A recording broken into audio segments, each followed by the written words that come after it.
I still remember the day my father told me I'd never amount to anything. His voice didn't even shake, just that cold steadiness that cut deeper than shouting ever could. "You're wasting your life, Ethan," he said. "You're lazy, careless, and I'm done cleaning up after you." I clenched my fists. Cleaning up after me? I've been doing everything myself since Mom died. Clara's voice slithered in before he could answer. "David, don't raise your voice. He's only trying to make you feel guilty again." I turned to her, jaw tight. "You've been poisoning him against me since the day you walked into this house." She smirked, calm as ever. "Or maybe he finally sees you for who you are." Nathan sat on the couch, smirking like he'd been waiting for this show all week. "She's right, man. You're always playing the victim. Maybe it's time you grow up," I shot him a glare. "You wouldn't last a week without your daddy's wallet." "Enough," Dad snapped, his voice echoing off the walls. "You're not going to stand here and disrespect your family." "My family?" I let out a bitter laugh. "You mean your family? Because let's be honest, I stopped being part of it the moment Mom's picture came off that wall." For a second, I thought I saw guilt flicker in his eyes. But then Clara's hand rested on his arm, and whatever softness was left in him disappeared. "Pack your things," he said flatly. "If you can't respect the rules of this house, you can leave." "David," Clara began, pretending to sound surprised. "No," he said sharply. "He needs to learn." I swallowed the lump in my throat. "You're choosing her over me," he didn't answer. That silence was all the answer I needed. I turned toward the stairs, my chest tight, every breath heavier than the last. Nathan laughed under his breath.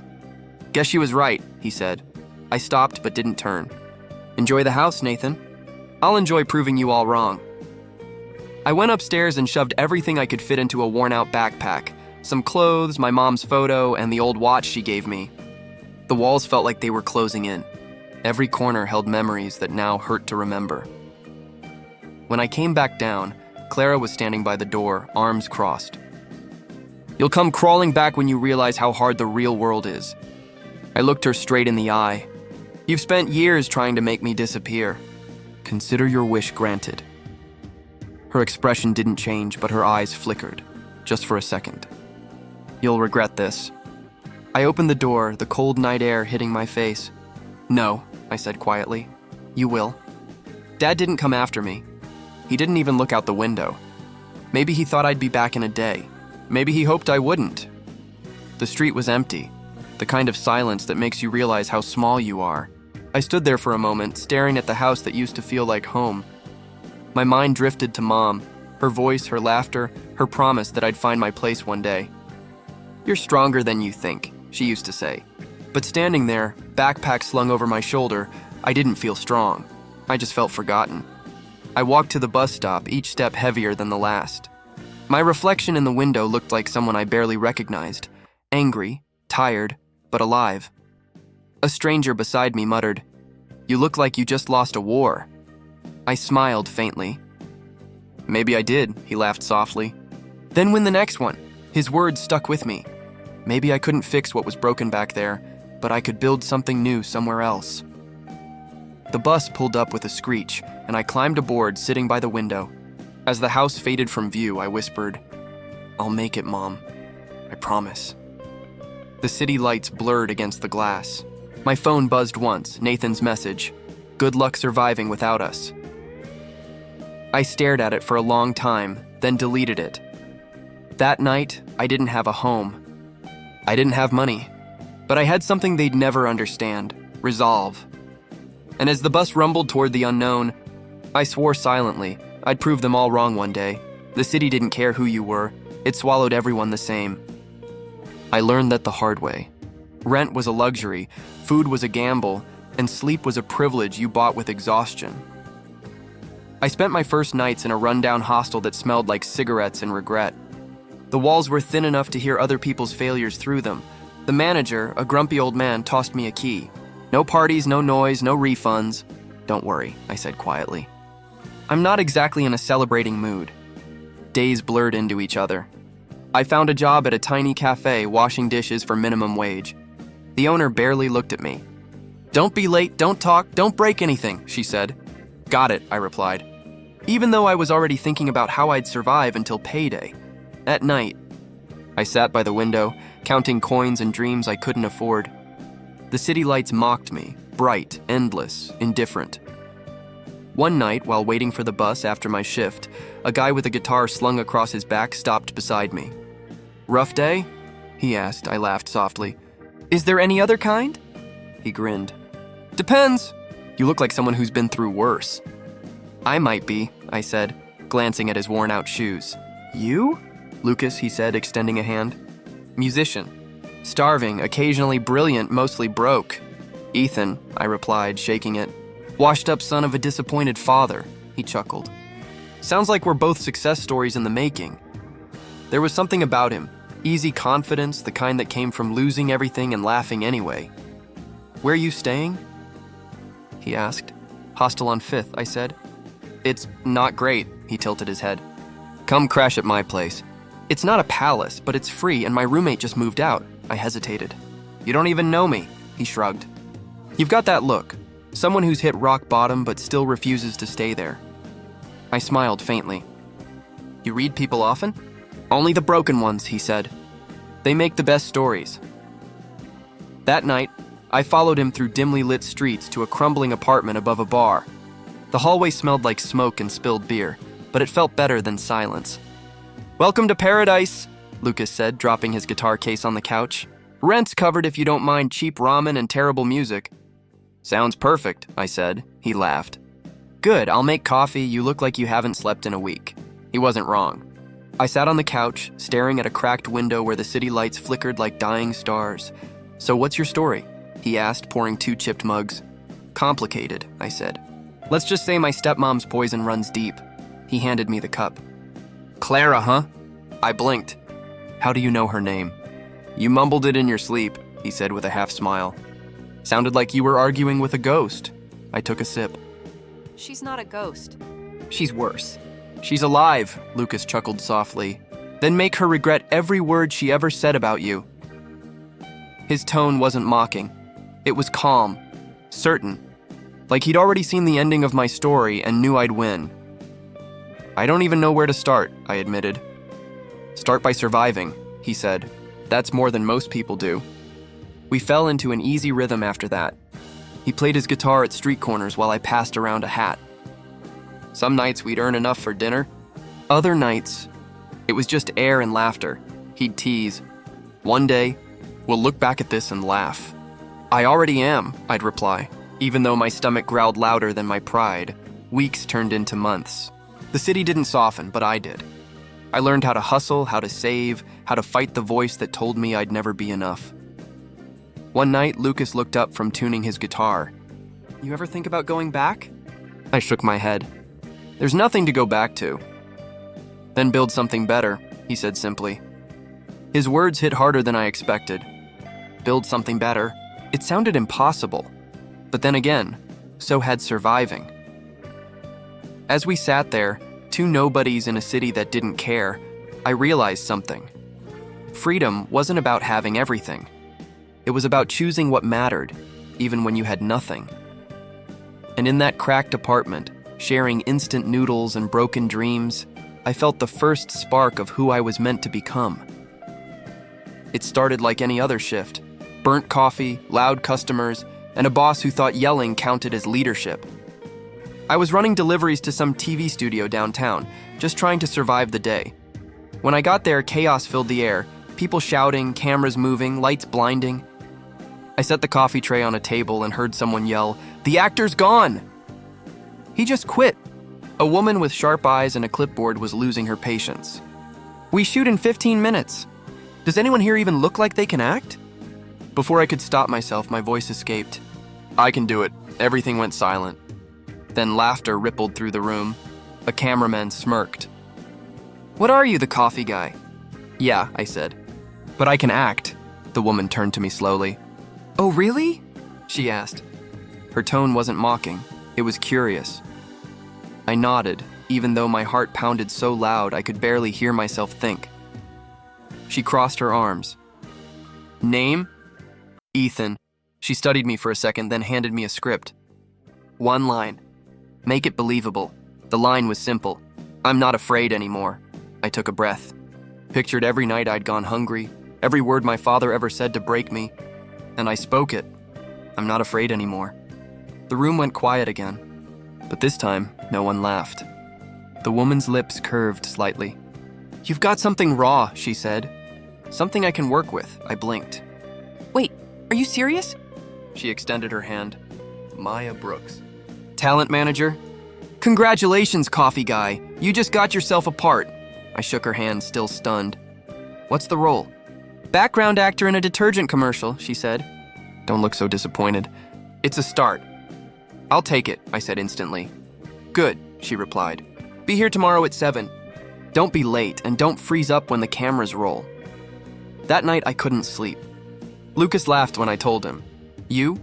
In a commercial? He said between bites of noodles. Man, I'm buying that detergent just to see your face on the box. Not funny, I muttered, but I was smiling. This could be it, Lucas. My shot. He grinned. Then make it count. And hey, don't forget us poor folks when you're famous. The next morning, I showed up early, dressed in borrowed clothes and nerves. Maya spotted me immediately. You actually came, impressive. I said I would, I replied. She handed me a script. You'll play the guy who spills coffee on his shirt and smiles after using the detergent. Think you can handle that? After years of spilling coffee at work? Yeah, I said, she laughed softly. Let's see if the camera loves you as much as your confidence does. The first take was a disaster. I dropped the cup too soon, then forgot to smile. Cut! The director shouted. Coffee guy, try not to look like you're in pain. My cheeks burned. Maya pulled me aside. Breathe, she said gently. Don't act, feel it. Forget the camera. Just live the moment. Her calmness steadied me. I nodded, took another deep breath, and we tried again. This time, I didn't overthink. I just reacted. When it ended, the director grinned. That's it! Perfect! Maya clapped once. Told you he had it. I exhaled, realizing I'd been holding my breath the whole time. Did I actually do good? You didn't just do good, she said. You were real. That's rare. Something in her tone stuck with me. Not just pride, but belief. After the shoot, she handed me her card. Call me tomorrow. I've got a few other projects lined up. Might be small, but it's work. I looked at the card like it was gold. Why me? She smiled. Because you didn't wait for permission to try. Lucas nearly dropped his guitar when I told him later that night. Dude, that's insane.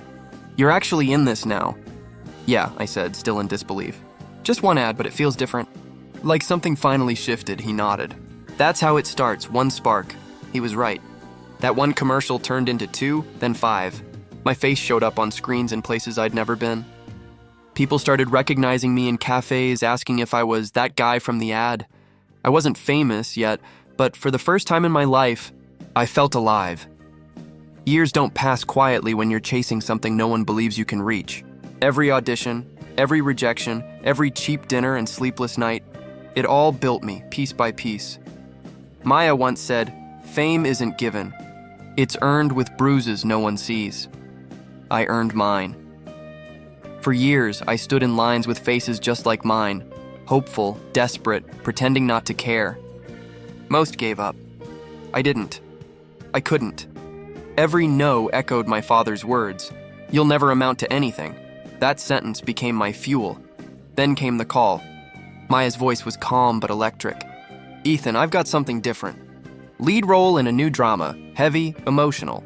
Betrayal and redemption. You'd be perfect, I laughed softly. That's ironic. I thought you'd appreciate the poetry, she said. Auditions start tomorrow. At the studio, I faced a panel of stone-faced producers. One of them asked, why should we choose you? I looked him dead in the eye. Because I've lived it, he frowned. Lived what? Betrayal, I said simply. And redemption is the only thing keeping me breathing. The room went silent. Maya smiled faintly from the corner. Told you, she whispered to them. 2 days later, she called again. Congratulations, lead actor. I froze. You're kidding. Do I sound like I joke about contracts? She teased. Pack your emotions, Starboy. You're about to bleed on camera. Filming was brutal, long hours, raw scenes, constant pressure. But for once, I wasn't pretending. Every tear, every scream, every silence came straight from the parts of me that used to hurt too much to touch. The director would say, "Ethan, that look, you can't teach that." I'd smile weakly. It's not acting, it's remembering. When the show finally aired, I tried not to expect anything. But by morning, everything changed. The internet exploded. Clips of me went viral. Hashtags trended. People said they could feel the pain in my eyes. They didn't know it was real. Maya called, voice trembling with excitement. "You're everywhere, Ethan!" "The ratings are insane. Everyone wants to interview you," I laughed quietly. "So this is what it feels like to be seen," she paused. "You earned it. Don't let anyone make you forget that." For the first time in years, I looked at my reflection and saw someone I respected. Not a broken boy. Not a failure, just me. Then, one evening, my phone buzzed. A number I hadn't seen in years. Dad. I stared at the screen until it went dark. Then I turned the phone over and left it face down. Lucas noticed. "You're not answering?" "No," I said flatly. "He made his choice years ago," he nodded. "Still, feels weird, doesn't it?" "Yeah," I admitted quietly. Weird doesn't even cover it. A week later, I was backstage after a live interview when Maya walked in, her expression unreadable. "You have a visitor," I frowned. "Who?" she hesitated. "Clara." The name hit like a punch. "You let her in?" "She said she just wanted to talk," Maya said softly. "I thought you'd want closure," I exhaled. "Fine, send her." When Clara entered, she was dressed perfectly, as always, heels clicking, perfume thick enough to choke memories back to life. She smiled, that same practiced sweetness. "Ethan, you've come so far. I didn't stand. Didn't expect to see you here." "Oh, come on," she said lightly. "Your family, am I?" I asked. She flinched slightly but kept smiling. "Your father wanted to come, but he thought it might be better if I spoke first." "He's proud of you, Ethan." I raised an eyebrow. "Now he remembers he has a son?" Her tone softened. "He made mistakes." "We both did," I leaned back. "You didn't make mistakes, Clara. You made choices." Her lips tightened. "You've changed." "That's what happens when you stop begging for love," I said. She sighed, lowering her eyes. "He just wants to talk. One dinner. For old time's sake," I laughed quietly. "Old time's sake? You mean the times you convinced him I was worthless?" "Don't twist things," she snapped. "We were trying to help you grow up." "By throwing me out?" I asked. "By replacing me with Nathan?" She hesitated. "Nathan's struggling too, you know. The business isn't doing well."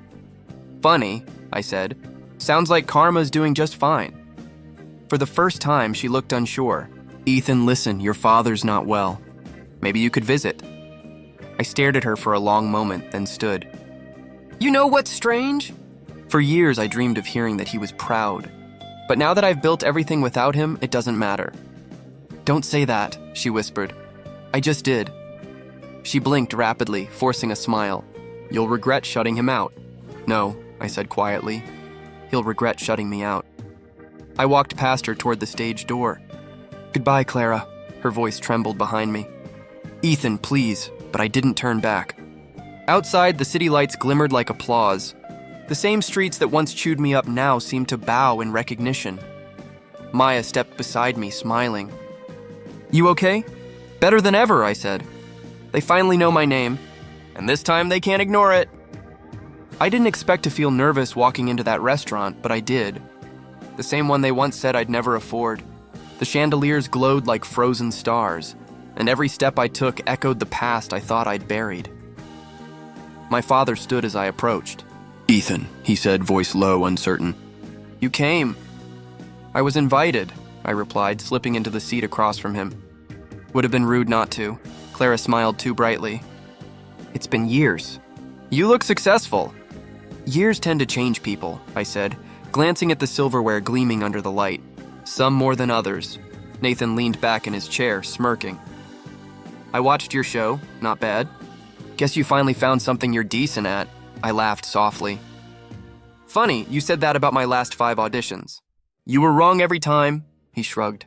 "Well, the entertainment world's full of luck. Maybe you got lucky." "Maybe," I said, meeting his eyes. "Or maybe I learned to stop needing your approval to feel like I mattered." The waiter poured wine. I watched my father's hands tremble slightly as he reached for his glass. The man who once told me I'd never be enough now couldn't even meet my eyes. He cleared his throat. Ethan, I was wrong. The words hung there, fragile and heavy. I tilted my head. About what? Calling me a disappointment? Or about thinking Nathan was the better son? Clara touched his arm quickly. We all said things we didn't mean back then. No, I said softly. You meant every word. Her smile faltered. Nathan shifted uncomfortably. The same family that once sat above me now looked like ghosts trapped in their own reflection. I leaned forward. You wanted this dinner. So tell me, why now? Clara tried to sound calm. Because family matters, Ethan. We wanted to reconnect. I chuckled under my breath. Family matters? That's new. Where was that belief when I was sleeping on a friend's couch after you kicked me out? My father winced. That was a mistake. You thought I was wasting my life chasing dreams, I interrupted. And yet here we are, having dinner in the same restaurant you said was out of my league. Nathan forced a laugh. Well, at least we all ended up doing fine. I mean, my business just partnered with Lurex, one of the biggest sponsors in the country. I looked straight at him. Lurex? Yeah, he said proudly. Their deal alone could double my revenue this quarter. I smiled slowly, setting my glass down. That's interesting, he frowned. Why? Because my production company just bought Lurex last month. The air shifted instantly. Clara froze. Nathan's face drained of color. My father's fork slipped from his hand, clattering onto the plate. Nathan stammered, You're joking. I shook my head. No, I'm not. Silence spread across the table like spilled ink. My father finally whispered, You've changed. I met his eyes. No, Dad, you just never really knew me. For a moment, no one spoke. The waiter returned to refill glasses, hesitated when he saw our faces, then quietly retreated. Nathan muttered, So what, you came here to gloat? I sighed. No, I came because you asked me to. But maybe deep down, I wanted you to see that I didn't need your validation to become someone. Clara looked down at her plate. We're proud of you, Ethan. Proud? I echoed, almost laughing. Pride without understanding isn't pride, it's convenience. She flinched. My father looked older than I remembered, his voice barely a whisper. I don't know how to fix this. You can't, I said quietly. Some things aren't meant to be fixed. They're meant to be faced. Nathan slammed his napkin on the table. You think you're better than us now? I met his glare calmly. No, Nathan. I just stopped trying to be you.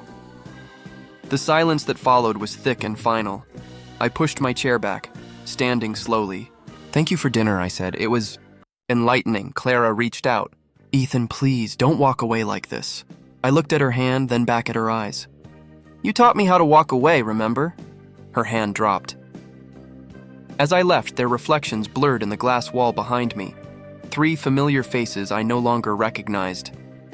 For the first time, I felt free of their expectations, their judgments, their ghosts. I didn't look back.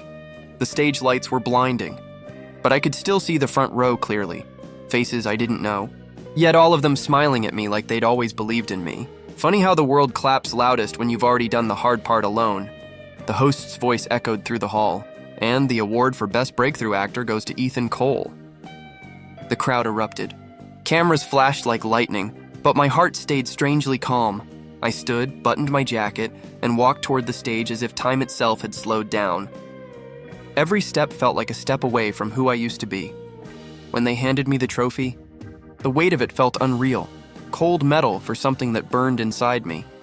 I faced the audience, smiled faintly, and leaned toward the microphone. Thank you, I began, voice steady but tight. This means more than I can say. A pause. I could feel thousands of eyes on me. My journey wasn't easy, I continued. There were days I thought I'd never make it, nights when I believed the voices that said I wasn't enough. I took a breath. But sometimes, rejection becomes the reason we rise. Applause rippled through the hall, but I wasn't listening. My eyes fixed on the red light of the main camera, the one broadcasting live. I stared straight into it. For a heartbeat, it wasn't a lens. It was a window, a mirror, a message. Maybe someone out there needs to hear this, I said softly. You're not defined by who gave up on you. You're defined by how you refuse to give up on yourself. The crowd rose, cheering. I smiled again, but inside I felt a quiet ache, one that applause could never drown. When the ceremony ended, I stepped backstage. My phone buzzed almost instantly. Lucas's name flashed on the screen, I answered.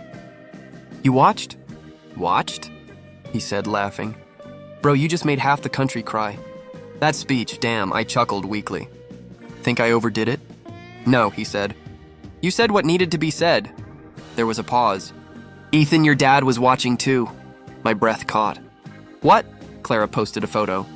They were watching it together. He looked, man, I don't know, like he'd seen a ghost. I swallowed hard. Maybe he did. What do you mean? The ghost of the son he buried with words, I said quietly. Lucas didn't reply right away. The silence stretched, filled with everything neither of us needed to say. You okay? He finally asked. I don't know, I admitted. I thought I'd feel victorious, but all I feel is distance. Like I've climbed out of something I can't go back to. That's what healing is, he said. It's not about going back. It's about realizing you don't need to. I smiled faintly. You sound like a therapist. I'll take that as a compliment, he laughed. By the way, social media's blowing up. You're trending everywhere, yeah? Yeah, hashtag Ethan Rises. I laughed softly, shaking my head. Life's weird, huh? Years ago, I was begging for auditions. Now people are hashtagging my name. Lucas's tone softened. You earned this, man. Every scar, every rejection, they built you. After we hung up, I sat alone in the dressing room. The award rested on the table, its reflection catching the soft glow of the vanity lights. I touched the engraved letters, Best Breakthrough Actor, and felt a strange mix of pride and sorrow. My phone buzzed again. A text from an unknown number. You did well tonight. No name. No emojis. Just 5 words. I stared at the screen for a long time. The way he used to text, the pauses between words. The restraint. I typed back once, then deleted the message. Instead, I whispered into the empty room. I did, Dad. I really did. The mirror in front of me showed a man I barely recognized. Stronger, sharper, but still carrying the echoes of a boy who once wanted nothing more than a father's approval. I picked up the trophy, feeling its cool weight again. Guess we both learned something tonight, I murmured. I looked into the mirror one last time before leaving. The lights dimmed behind me and the reflection faded. For the first time, I didn't feel like chasing anyone's shadow. I stepped out into the night, the city alive with noise and light, but inside, everything was still. The envelope was small, plain, unremarkable, but the handwriting stopped me cold. I hadn't seen those letters in years. My father's. Lucas noticed me staring. You okay? I don't know, I said quietly. It's from him. He raised an eyebrow. You gonna open it? I hesitated, my thumb tracing the edge of the paper. Part of me doesn't want to. Then why are you holding it like it's gold? I smiled faintly. Because once it would have been. I tore the seal open and pulled out a single sheet. No fancy stationery, no long explanation, just his handwriting, slightly shaky. I'm proud of you, Ethan.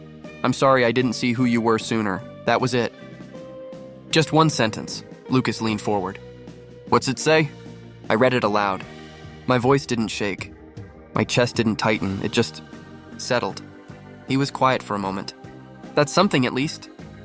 Yeah, I said, folding the letter carefully. It's something. I placed it on the table and stared at it, half expecting it to change. Like if I looked long enough, more words would appear, ones that explained why. Why he believed her. Why he never called. Why he let me walk away, but the page stayed the same. Empty except for regret written too late. You gonna write him back? Lucas asked. No, I said simply. He tilted his head. Closure? Maybe, I murmured. Or maybe I just don't need answers anymore. Lucas gave a small nod. Peace looks good on you, man. That made me laugh softly. Peace. I didn't think I'd ever get here.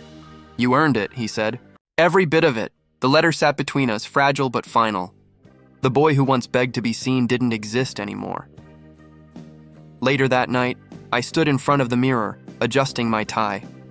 Another premiere. Another red carpet. Another night pretending I wasn't still learning how to breathe in this new kind of quiet. Lucas called from the other room. You ready? The car's waiting! Yeah, I said, though I didn't move. I stared at my reflection. The man looking back wasn't the kid who left home with nothing. His eyes carried miles of pain, but also something softer. I whispered, "You did it?" The words barely left my lips, but they filled the room like a prayer answered in its own time. Behind me, the TV hummed softly. I hadn't turned it off earlier. My name echoed faintly from the speakers. "Our son, Ethan Cole," a voice said, breaking mid-sentence. I froze. That voice, I'd know it anywhere. I turned slowly. The screen showed my father sitting across from a reporter, older now, smaller somehow. His eyes were wet, his hands shaking slightly as he spoke. "I wasn't there for him," he said, voice cracking. "And I don't expect forgiveness. But I'm proud. More than I can say," the reporter asked. "Have you spoken to him?" He looked down. "No, I just hope he knows." For a long moment, I just stood there, watching the man who once shattered me, trying to put himself back together on live TV. Lucas's voice came from the hallway. "Ethan, you coming?" "In a minute," I said quietly. I picked up the remote and turned the TV off. The room fell silent again, except for the faint hum of the city outside. I looked back at the letter on the table. I could have cried. I could have felt angry, but I didn't. I just smiled. Some apologies don't need to be heard. They just need to exist. I slipped the letter into my jacket pocket and grabbed my coat. As I walked out, Lucas handed me my award pass. "You good?" he asked. "Yeah," I said, smiling. "Better than I've ever been." We stepped into the hallway, cameras flashing in the distance, the murmur of the crowd waiting outside. For the first time, I didn't feel like I was performing. I was just living. I touched the letter through my pocket one last time and whispered under my breath, "Thanks, Dad, not for the apology, but for reminding me that forgiveness isn't for them, it's for us, and tonight I finally felt free."